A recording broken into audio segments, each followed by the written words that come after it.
Well, it's a positive news story, really. Spain seems finally to be coming out of the depths of depression that they were in for a number of years, and we're seeing rapid economic growth now from the Spanish mainland.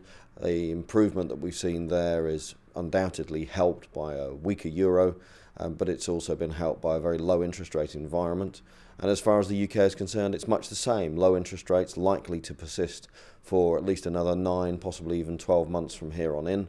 And consequently, I think that that positive story is feeding through to Gibraltar in terms of stronger spending and indeed in terms of stronger investment levels as well. So a very positive news story, likely to persist well into 2016. And positive for the individual and for businesses also who can borrow from banks cheaply.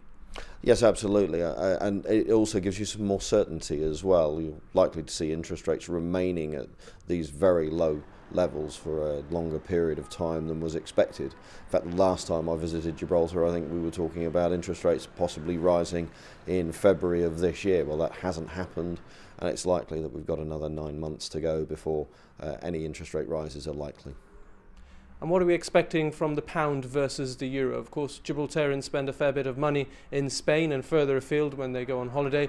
What can they expect to get from their pound? Well, it's a very mixed picture. I think over the next few months, with the probability of an interest rate cut from the European Central Bank and also more quantitative easing, the euro could be in for quite difficult times. We could be seeing sterling against the euro rising towards the high 140s, maybe even up towards 150 over a 3 or 4 month period. But I think the later on into the year that we get, the more likely that the EU referendum is going to be a live issue for the UK, and that could put some pressure on sterling. So you could be seeing it drop back down into the low 140s or even below that, of course dependent on the referendum result, which we don't know. But I do think that it's not a roller coaster, but it's certainly a mixed picture as far as the sterling euro rate is concerned. And what about the broader economic and political factors such as the EU refugee crisis and the Asian credit bubble?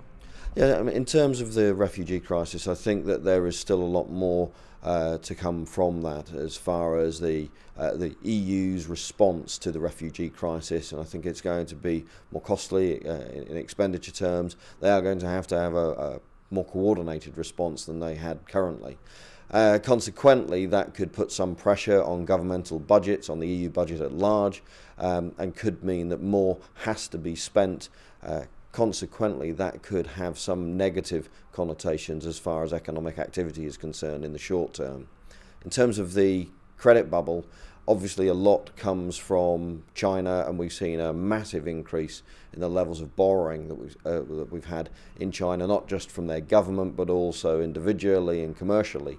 And consequently, there are many concerns that there's going to be some sort of bursting of the bubble in China, and that will feed onto other economies in Asia as well. It won't necessarily be an Asian-wide credit crisis, but I think there are a number of countries, and I'd throw Malaysia and also Korea into that mix, that aren't growing fast enough and aren't creating enough inflation, which would normally be the tools to prevent a credit bubble from forming.